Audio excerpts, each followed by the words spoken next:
Last വീഡിയോയിൽ നമ്മൾ കൊണ്ടുവന്നത് ഒരു ഫ്ലോറൽ ഫാഷൻ ടിപ്പ് ആയിരുന്നു. ഈ ഒരു വീഡിയോയിൽ നമ്മൾ കൊണ്ടുവന്നിരിക്കുന്നത് ഷോർട്ട് ഗേൾസിന് കുറച്ച് ഹൈറ്റ് ഫീൽ ചെയ്യാൻ വേണ്ടി നമ്മൾ ഇടേണ്ട ഡ്രസ്സിന്റെ കുറച്ച് പാറ്റേൺസുമായിട്ടാണ്. ഫസ്റ്റ് തന്നെ നമ്മൾ ഒരു വെർട്ടിക്കൽ ലൈൻസ് ആഡ് ചെയ്യുക. മാക്സിമം നമ്മൾ ഹൊറിസോണ്ടൽ ലൈൻസ് അവോയ്ഡ് ചെയ്യുക. ഓക്കെ, നെക്സ്റ്റ് സിക്സാഗ് ലൈൻ നമ്മൾ ഫാബ്രിക്കിൽ ആഡ് ചെയ്യുക. അതുപോലെ തന്നെ കുറച്ചും കൂടെ ഹൈറ്റ് ഫീൽ ചെയ്യാൻ വേണ്ടി നമ്മൾ വീനക്ക് ആഡ് ചെയ്യുക, ജോമെട്രിക്കൽ ഷേപ്പ് ആഡ് ചെയ്യുക. കുറച്ച് അവോയ്ഡ് ചെയ്യേണ്ട പോർഷൻ നമുക്ക് വരുന്നത് യോക്ക് പാർട്ടിൽ കട്ടിങ് വരുന്ന ഫ്രോക്കുകൾ നിങ്ങൾ മാക്സിമം അവോയ്ഡ് ചെയ്യുക. അതുപോലെ തന്നെ മാക്സിമം ലോങ് കുർത്തീസ് നിങ്ങൾ വെയർ ചെയ്യാനായിട്ട് ട്രൈ ചെയ്യുക. നീ ലെങ്ത് അവോയ്ഡ് ചെയ്യുക. സെയിം കളർ സെയിം ഫാബ്രിക് ആണെങ്കിൽ കുറച്ചും കൂടെ ബെറ്റർ ആയിരിക്കും.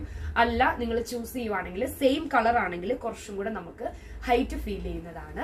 599 റേറ്റിൽ വരുന്ന ഈ ഒരു പ്രോഡക്റ്റ് ലൈനിങ് അറ്റാച്ച്ഡ് ആയിട്ടാണ് വരുന്നത്. ഫുൾ ഔട്ട്ഫിറ്റ് ഈ ഒരു രീതിയിലായിരിക്കും വരുന്നത്. ഓക്കെ, നെക്സ്റ്റ് ഞാൻ ഈ വെയർ ചെയ്തേക്കുന്ന പ്രോഡക്റ്റ് ആണ് പ്യുവർ കോട്ടൺ ഫാബ്രിക്കിൽ വരുന്നതാണ്. ഹോൾട്ടർ നെക്കോട് കൂടി വരുന്ന ഈ ഒരു പ്രോഡക്റ്റ് ഫോയിൽ മിറർ ആണ് ഇതിനകത്ത് അറ്റാച്ച് ആയിരിക്കുന്നത്. ലൈനിങ് അറ്റാച്ച്ഡ് ആണ്. സ്ലീവ് ഇതിനകത്ത് ഓൾറെഡി അറ്റാച്ച്ഡ് ആണ്.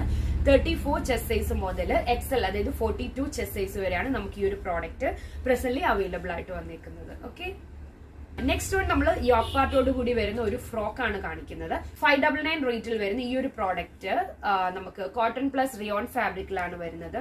ഒരു ഡാർക്ക് ഷെയ്ഡിലാണ് ഈ ഒരു പ്രോഡക്റ്റ് അവൈലബിൾ ആയിട്ട് വന്നിരിക്കുന്നത്. ഫുൾ ഔട്ട്ഫിറ്റ് വരുമ്പോൾ ഈ ഒരു രീതിയിലായിരിക്കും ഫുൾ ഔട്ട്ഫിറ്റ് വരുന്നത്. ഓക്കെ, ഈ ഒരു വീഡിയോ നിങ്ങൾക്ക് ഇഷ്ടമായെന്ന് വിശ്വസിക്കുന്നു. പുതിയ ടിപ്സുമായിട്ട് ഞാൻ അടുത്ത വീഡിയോയിൽ വരുന്നതാണ്. Thank you.